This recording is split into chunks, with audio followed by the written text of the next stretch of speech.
Arrival and first impressions. The sleek, silver vessel of Commander Zirax pierced Earth's atmosphere, its hull glowing faintly as it descended towards the sprawling complex of Terra Prime Academy. Zirax, a tall, lithe being with iridescent scales and 4 arms, stood at the cockpit, his compound eyes taking in the lush green landscape below.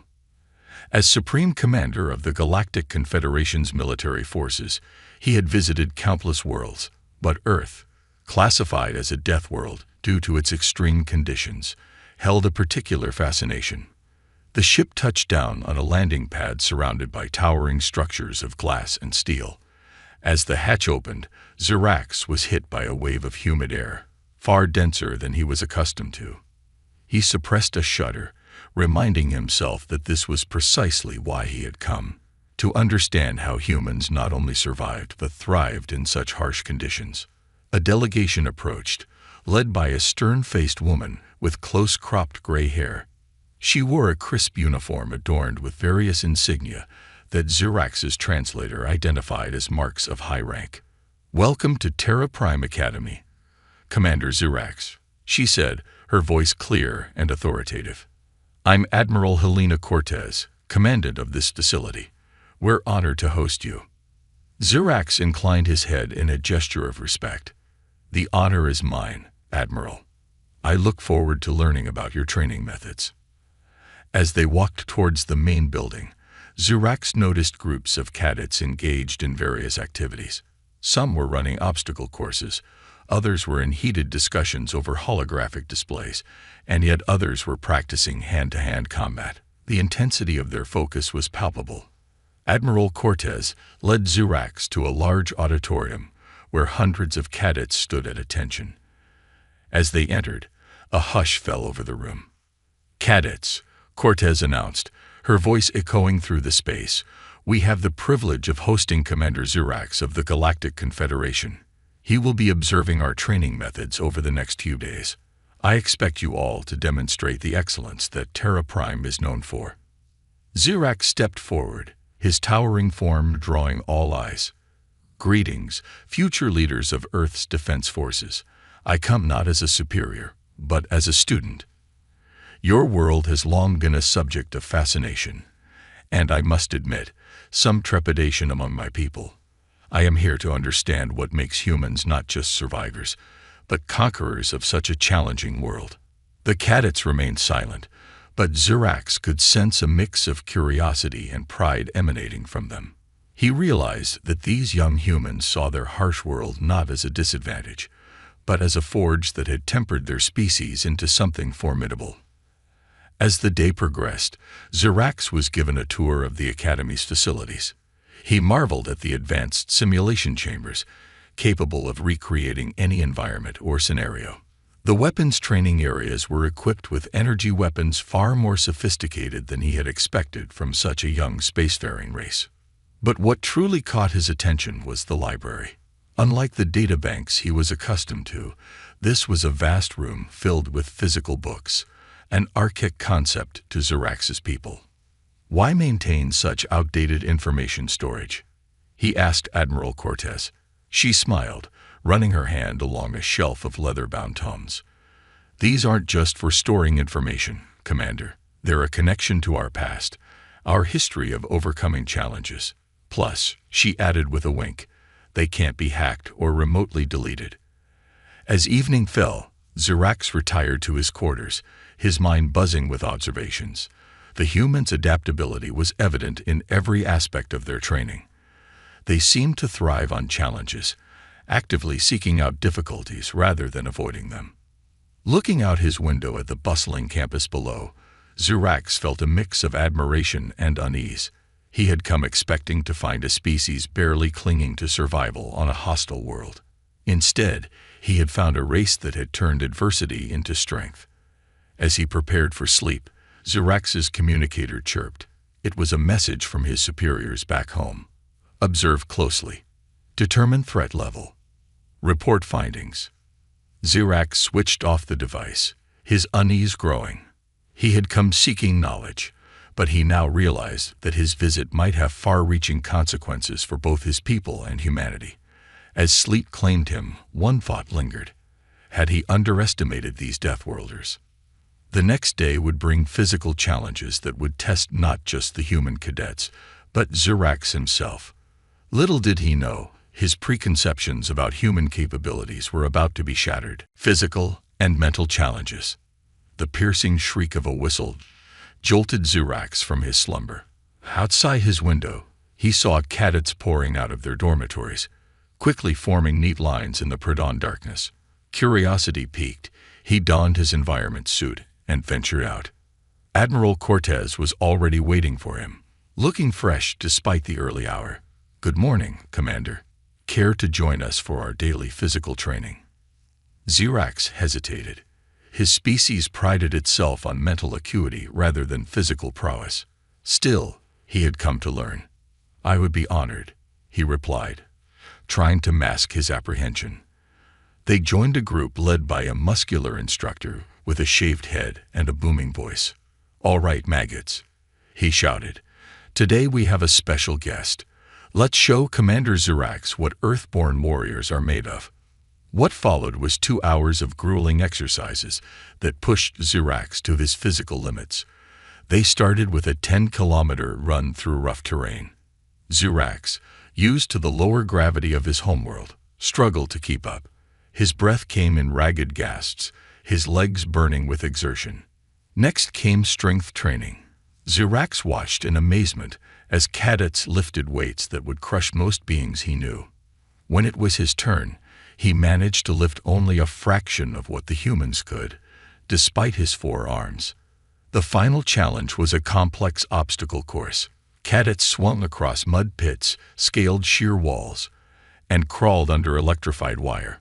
Zirax, his pride somewhat bruised, decided to attempt it.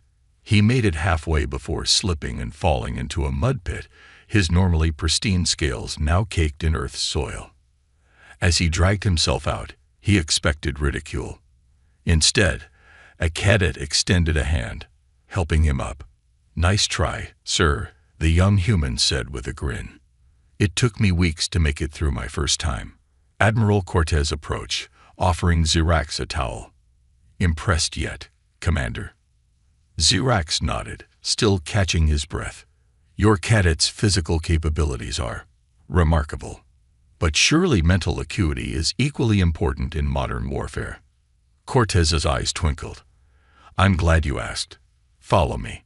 They entered a vast, dimly lit room filled with holographic displays. Cadets sat at various stations, their faces illuminated by the glow of their screens.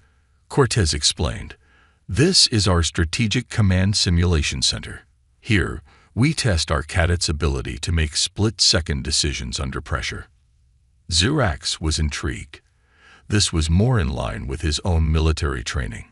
He watched as cadets coordinated simulated fleet movements, managed resource allocation, and responded to surprise attacks. "Would you like to try?" Cortez asked, gesturing to an empty station. Zirax sat down, confidence returning. This was his element. The simulation began, presenting him with a complex scenario involving multiple hostile forces and limited resources. At first, Zirax handled it well, his strategic mind quickly assessing the situation and deploying forces efficiently. But as the simulation progressed, he found himself overwhelmed. The scenarios changed rapidly, introducing variables he hadn't anticipated. Environmental hazards, civilian populations, political considerations, all factored into the decision-making process in ways he hadn't experienced before. After an hour, Zirax removed his hands from the controls, his head spinning. "Remarkable," he muttered. "The complexity, the variables. How do your cadets manage this?" A young cadet at a nearby station spoke up. "It's like the physical training, sir. Earth throws so much at us every day. Extreme weather, natural disasters, diverse ecosystems. We're used to adapting quickly." Zirax pondered this. He had always seen Earth's harsh conditions as a handicap for its inhabitants. Now he was beginning to understand that these very challenges had honed humanity into something formidable. The day continued with more demonstrations of human ingenuity. Zirax observed classes on xenobiology, where cadets learned to adapt to various alien physiologies. He sat in on lectures about improvised engineering, watching in awe as students constructed complex devices from seemingly random parts. As evening approached, Zirax found himself in a quiet corner of the Academy's arboretum. The lush vegetation reminded him of the carefully cultivated gardens on his homeworld, yet here, plants grew with wild abandon, adapting to every nook and cranny. Admiral Cortez joined him, offering a steaming cup of liquid. "Earth coffee," she explained. "Thought you might need it after today." Zirax accepted the drink, his hand still trembling slightly from the day's exertions. "Admiral," he began, choosing his words carefully, "I must confess, I came here expecting to find a species struggling against their environment. Instead, I found one that has turned adversity into strength." Cortez nodded, her expression serious. "Earth isn't kind, Commander. We've faced extinction-level events, ice ages, plagues. But each time, we've adapted, grown stronger. We don't just survive here. We thrive." As night fell, Zirax returned to his quarters, his mind whirling with the day's experiences. He began composing his report to his superiors, but found himself hesitating. How could he convey the raw potential he had witnessed? The sheer adaptability and resilience of these humans. Looking out at the starry sky, Zirax felt a chill run down his spine. He had come to assess a potential threat, but he was beginning to realize that threat might be an understatement. These humans, forged in the crucible of their Deathworld, were unlike anything he had encountered before.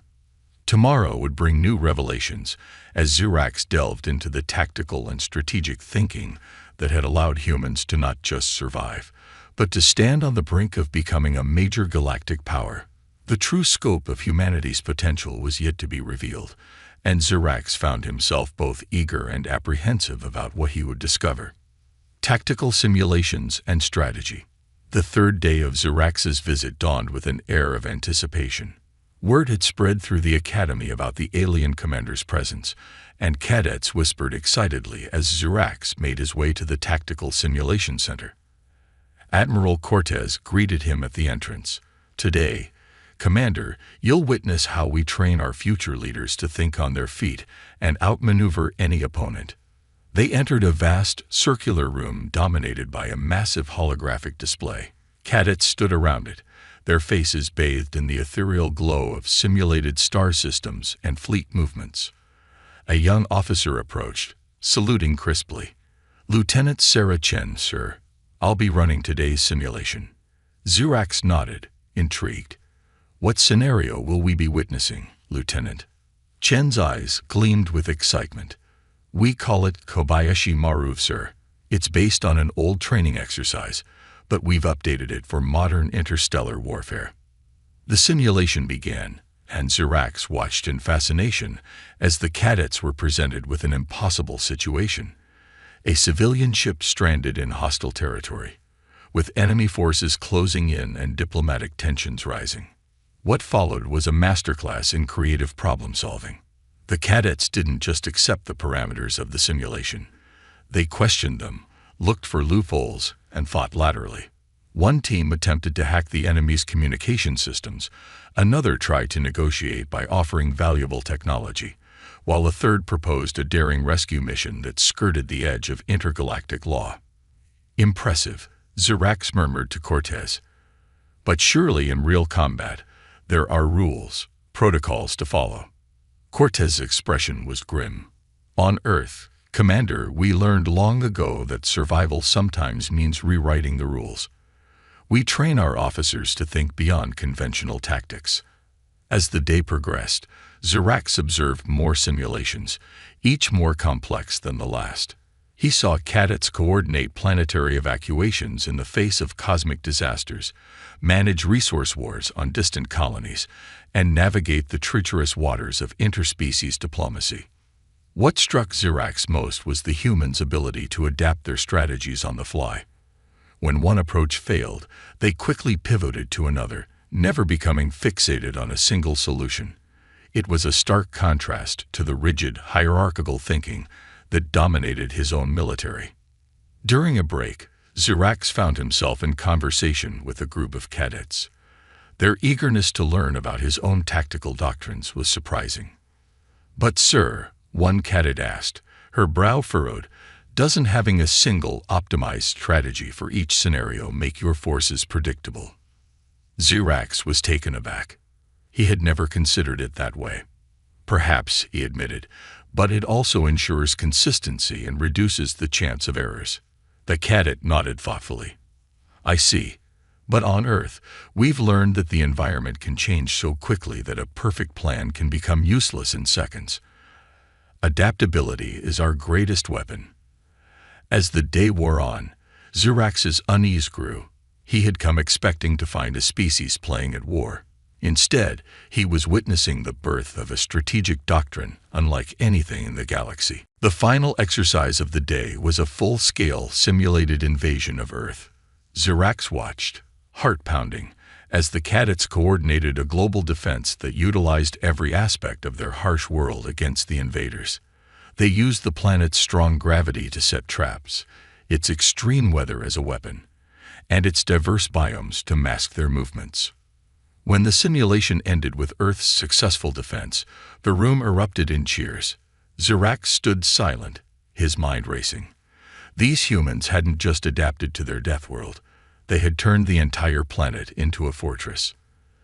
That evening, Zirax sat in his quarters, struggling to compose his report.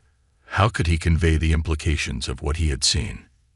These humans, with their quick minds and quicker reflexes, their ability to turn disadvantage into advantage. They were not just a species to watch, but one to be wary of. A knock at his door interrupted his thoughts. It was Admiral Cortez. "Commander, I hope today was informative. I wanted to extend an invitation for tomorrow. We're having a cultural exchange day, and I thought you might be interested in seeing a different side of our academy." Zirax agreed, his curiosity piqued. As Cortez left, he turned back to his report, adding a new line. "Caution advised in all future interactions with Earth. Their potential as both allies and adversaries cannot be overstated." As he prepared for sleep, Zirax's gaze fell on the window, where Earth's moon hung large in the sky. He remembered reading how humans, confined to their Deathworld, had looked up at that moon and decided not just to survive, but to reach out and touch it. It was that spirit, he realized, that made them truly dangerous. Tomorrow would bring new insights into the human psyche. As Zirax delved into their culture and ethics, he found himself both eager and apprehensive. What other surprises did these Deathworlders have in store? Part 4. Cultural Exchange and Ethical Dilemmas. The fourth day of Zirax's visit to Terra Prime Academy brought a change of pace. Instead of simulations and physical challenges, he found himself in a large open hall filled with displays of art, music, and literature from across human history. Admiral Cortez greeted him with a warm smile. "Welcome to our Cultural Exchange Day, Commander. We believe that understanding our past and our diversity is crucial to shaping our future leaders." Zirax was immediately struck by the variety on display. Earth's numerous cultures, each adapted to different harsh environments, had produced a kaleidoscope of expressions. He saw paintings depicting serene landscapes alongside sculptures made from salvaged war materials. Music ranged from soothing melodies to intense, rhythmic pieces that seemed to echo the planet's volatile nature. A group of cadets approached, eager to guide him through the exhibits. One of them, Cultural Exchange and Ethical Dilemmas. The fourth day of Zirax's visit to Terra Prime Academy brought a change of pace. Instead of simulations and physical challenges, he found himself in a large open hall filled with displays of art, music, and literature from across human history. Admiral Cortez greeted him with a warm smile. "Welcome to our Cultural Exchange Day, Commander.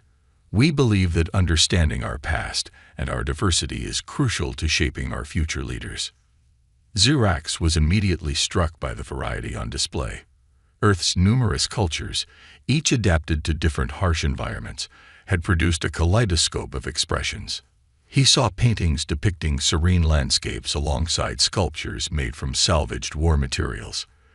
Music ranged from soothing melodies to intense, rhythmic pieces that seemed to echo the planet's volatile nature. A group of cadets approached, eager to guide him through the exhibits. One of them, a young woman with vibrant blue hair, introduced herself as Cadet Maya Wong. "Commander, would you like to explore human philosophy and ethics? It's a crucial part of our training." Intrigued, Zirax followed Maya to a section dedicated to philosophical texts. He was surprised to see ancient scrolls displayed alongside modern data tablets. "You still reference such old ideas?" he asked, genuinely curious. Maya nodded enthusiastically. "Absolutely. These ancient thinkers grappled with questions we still face today. How to build a just society, the ethics of war, the balance between individual freedom and collective good. On a deathworld like Earth, these aren't just academic questions. They're matters of survival." As they moved through the exhibit, Zirax found himself engaged in deep discussions with the cadets. They debated the ethics of genetic engineering, the rights of artificial intelligences, and the responsibilities of spacefaring civilizations to less advanced species. What struck Zirax most was the diversity of opinions among the cadets. Unlike his own society, where consensus was prized above all, these humans seemed to thrive on respectful disagreement. Each cadet brought unique perspectives shaped by their cultural backgrounds and personal experiences. Midday brought a new activity, a series of ethical dilemmas presented as interactive scenarios. Zirax watched as cadets grappled with complex situations that had no clear right answers. One scenario particularly caught his attention. It involved a colony ship malfunctioning near a populated but pre-spaceflight world. The cadets had to decide whether to risk revealing advanced technology to save the colonists or preserve the natural development of the alien civilization at the cost of human lives. The debate that ensued was passionate but remarkably civil. Zirax observed how the cadets drew on historical examples, philosophical principles, and practical considerations to argue their points. The final decision was reached through a process of discussion and compromise that left Zirax both impressed and slightly unsettled. "You allow such young minds to tackle these weighty issues?" he asked Admiral Cortez, who had been observing silently. Cortez nodded, her expression serious. "Commander, on Earth, we've learned that the harshest environments don't just challenge our bodies, they test our values. Our cadets must be prepared to make difficult decisions in impossible situations. It's not enough to be physically strong or tactically brilliant. They must also be ethically grounded." As the day progressed, Zirax found himself drawn into more discussions. He shared stories of his own culture's ethical traditions, finding both surprising similarities and stark differences with human philosophies. One cadet asked him a question that gave him pause. "Commander, how does your society view the ethics of interacting with species from less harsh worlds? Do you see it as your duty to protect them, or to push them to become stronger?" Zirax considered carefully before answering. "Traditionally, we have seen it as our role to guide and protect. But after what I've seen here, I'm beginning to wonder if that view is too simplistic." The evening concluded with a cultural performance. Cadets from various Earth cultures presented music, dance, and theatrical pieces. Zirax was mesmerized by the raw emotion and creativity on display. He realized that this, too, was a form of adaptation, using art to process and transcend the challenges of life on a death world. As he retired to his quarters that night, Zirax's mind was awhirl with new ideas. He had come to study human military capabilities, but found himself reevaluating his entire species' approach to ethics, governance, and cultural exchange. He added to his report, "Caution, human adaptability extends beyond the physical and tactical. Their cultural and ethical flexibility may make them unpredictable allies or formidable adversaries. Recommend comprehensive review of Confederation policies on cultural exchange and ethical guidelines or interspecies interactions." Looking out at the Earth's night sky, Zirax felt a mix of admiration and trepidation. These humans, forged in the crucible of their harsh world, had developed not just physical and tactical strength, but a rich tapestry of cultures and a nuanced approach to ethics. They were far more complex and potentially far more dangerous than he had ever imagined. Tomorrow would bring the final challenge, a test that would push both Zirax and the human cadets to their limits. As he prepared for sleep, Zirax wondered what final revelations awaited him about these remarkable Deathworlders. Final exercise and departure. The dawn of Zirax's final day at Terra Prime Academy broke with an ominous red sky. As he made his way to the main briefing room, there was a palpable tension in the air. Cadets hurried past, their faces set in grim determination. Admiral Cortez met him at the door, her usual calm demeanor replaced by an air of urgency. "Commander, we've had to alter today's plans. An actual crisis has developed, and we're incorporating it into our final exercise. I hope you don't mind observing a real-time response." Zirax's four hearts quickened. "Not at all. Admiral, what's the situation?" They entered the bustling command center. Holographic displays showed a massive asteroid on a collision course with Earth. Cortez explained, "It was detected late due to a blind spot in our defense grid. Impact is projected in 36 hours. This is now a live exercise for our senior cadets." Zirax watched in fascination as the cadets sprang into action. They quickly organized into teams, each tackling different aspects of the crisis. One group focused on evacuation plans, another on attempting to deflect the asteroid, while a third worked on mitigating the potential impact. What impressed Zirax most was the seamless integration of everything he had observed over the past few days. The cadets' physical resilience allowed them to work tirelessly. Their tactical acumen led to creative problem-solving. Their cultural understanding helped them coordinate global efforts, and their ethical training came into play as they grappled with hard decisions about resource allocation and risk assessment. As the hours ticked by, Zirax found himself drawn into the exercise. The cadets, recognizing his expertise in space travel, began to ask for his input. He advised on potential trajectories for spacecraft sent to intercept the asteroid and helped calculate fuel requirements for various scenarios. At one point, a heated debate broke out over whether to use experimental weapons technology to destroy the asteroid. The risk of failure was high, and success could result in multiple smaller impacts across the globe. Zirax watched as the cadets weighed the ethical implications, considered the tactical risks, and made a decision that balanced courage with caution. As the 24-hour mark approached, a breakthrough came. A combined plan using deflection technology, carefully targeted explosives, and a gravity assist maneuver from the moon promised to alter the asteroid's course just enough to miss Earth.